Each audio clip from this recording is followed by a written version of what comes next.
Je vais vous montrer le livre de l'Université d'Ottawa depuis 1848. C'est un très, très beau livre.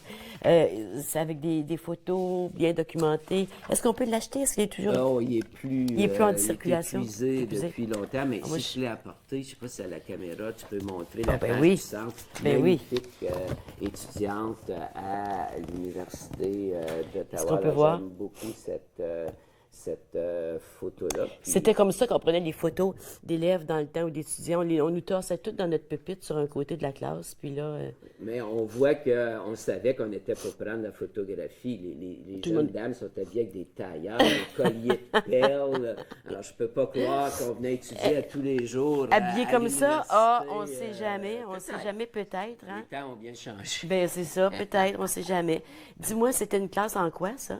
Ça, c'était sciences infirmières parce que OK. à l'époque, on va le voir dans notre survol, oui. dans les années avant la Seconde Guerre mondiale, il n'y a pas beaucoup de secteurs où les femmes pouvaient étudier. Et d'ailleurs, ça, c'est toujours surprenant, surtout quand je dis ça aux étudiantes d'aujourd'hui. Il y a 100 ans, les femmes ne pouvaient pas étudier à l'Université d'Ottawa. Oh, je sais. Puis j'ai une petite anecdote à propos de ça. Un jour, il y a une étudiante qui vient me voir, puis c'est moi qui l'accueille, puis elle me dit je m'en viens faire une recherche sur les étudiantes à l'université au 19e siècle. Alors, je la regarde et j'ai dit mais votre recherche est terminée. Il n'y avait pas de femmes, d'étudiantes ici à l'université. Puis c'est comme si le ciel lui était tombé sur la tête, parce qu'aujourd'hui, nos étudiantes sont majoritaires Ben oui, on dans le tous les sait. domaines. Dans Que tous ce les soit domaines, non, imagine. je veux dire à tous les niveaux, pardon. Que ce soit au bac, que ce soit à la maîtrise, que ce soit au doctorat, les femmes sont majoritaires. Non, À tous les cycles. oui, mais pas à tous dans les... tous Non, par domaines. exemple, on a encore de la difficulté aujourd'hui à recruter des femmes en génie.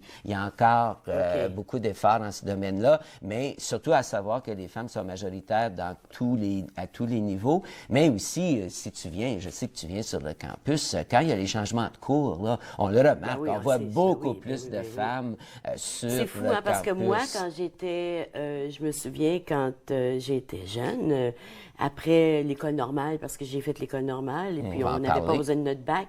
Et mon beau-père m'avait dit, mais pourquoi tu vas aller à l'université d'Ottawa? Pourquoi tu vas aller à l'université faire un bac? Tu vas rester chez vous, tu vas changer des couches. Depuis, je m'étais dit, ben voyons, on était dans les années 70. Oui, là. alors Imagine-toi, on parle il y a 100 ans 100 plus avant, là. mais il y a 100 ans, et j'ai quand même un peu menti à l'étudiante, parce qu'il y en avait des femmes à l'université, mais devine où elles étaient, ces femmes-là. Elles étaient dans la cuisine. Exactement. La cuisine, le lavage, le reprisage était très important à l'époque, mais aussi à l'imprimerie.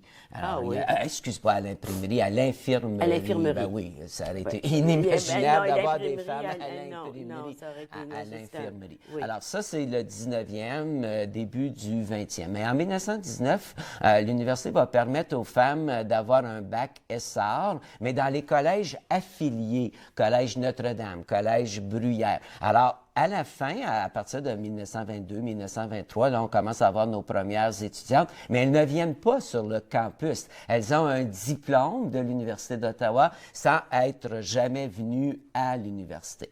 En fait, les premières femmes qu'on va voir sur le campus, et c'est tellement drôle parce que c'est l'ancêtre de l'école normale, c'est l'école de pédagogie en 1923 qui va devenir l'école normale de J'ai l'Université jamais compris pourquoi on d'Ottawa. appelait ça l'école normale. Ah, là. ça vient de France, c'est les normes, normaliens, Oh, on normaliennes. était normaliens, Et un jour, je normaliennes. faisais une visite guidée avec des gens qui venaient de l'Afrique francophone. Ils m'ont dit, c'est toujours ce qu'on utilise aujourd'hui, alors qu'ici, c'est faculté d'éducation. Oui. Puis, c'est tellement drôle aussi, quand j'étais à la petite oui. école dans l'Est ontarien, tous nos enseignants, enseignantes venaient de l'école normale de l'université. Puis quand t'es petit, on disait, mais est-ce qu'il y a des écoles qui sont pas normales, puis des ben, écoles c'est qui ça. sont Bon, normales? alors, c'est parce que c'est une école qui enseigne les Les normes. normes, ça nous de vient l'enseignement. de France, alors que nous, on a changé le terme depuis longtemps. Alors, 1927, je t'apprends rien en te disant qu'à l'école normale, il y avait plus de femmes Ah, ben oui. que d'hommes. Ben oui. Mais un secteur là, qui est vraiment associé aux femmes, c'est en 1933, quand on va fonder l'école des gardes-malades, qui est aujourd'hui l'école des sciences infirmières.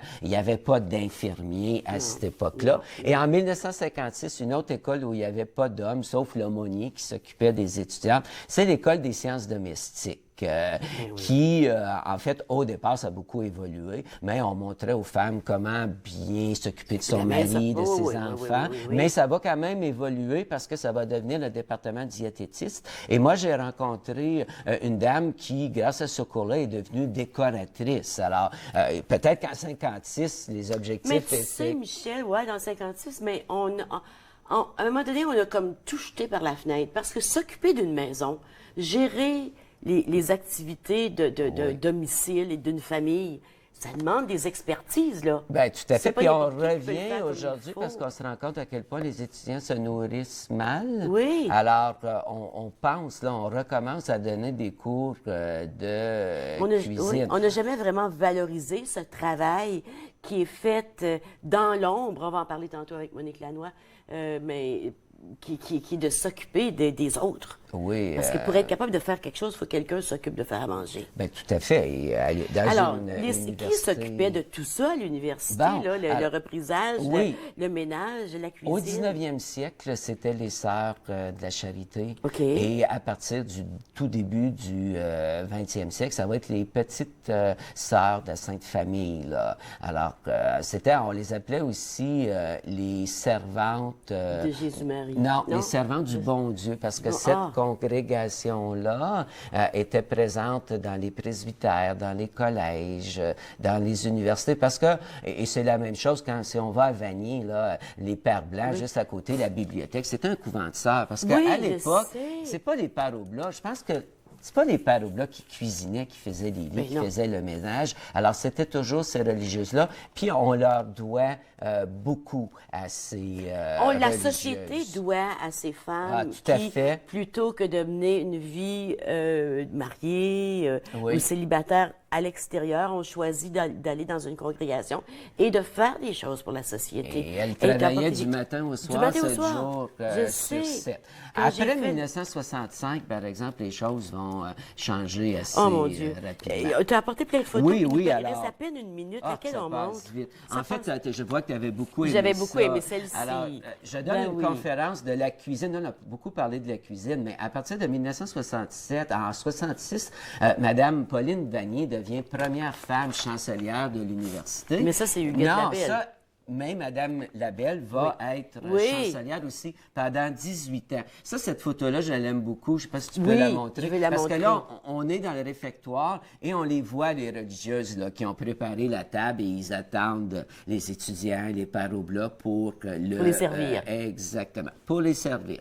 Pour les nourrir. Ben oui, c'est correct. Ça, c'est qui? Bernadette Tarte. On a la garderie Bernadette. Alors ça, c'est une des premières femmes qui a reçu une maîtrise à l'Université d'Ottawa et une des premières employées. Elle a été bibliothécaire pendant très, très longtemps à l'École normale de l'Université. Est-ce que je veux montrer une autre photo? Sciences domestiques.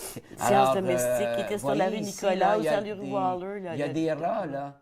En fait, oui, c'est parce qu'on faisait des expériences. On nourrissait les rats. Alors ça, c'est une très belle photo.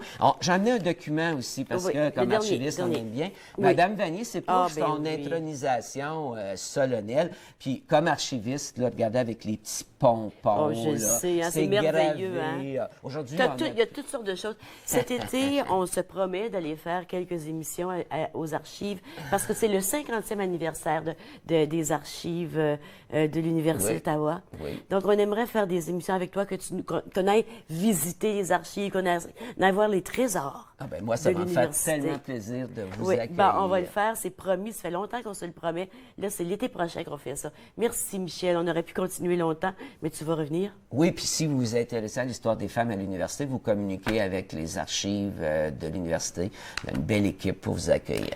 Alors, gênez-vous pas, hein? Ils sont à notre service. Sans Marie Curie. Sans Marie Curie. Merci beaucoup. Au revoir. On va aller à la pause. Au retour, je m'entretiens avec Jacqueline Mouéraquey, qui est une agente du regroupement des gens d'affaires de la capitale nationale.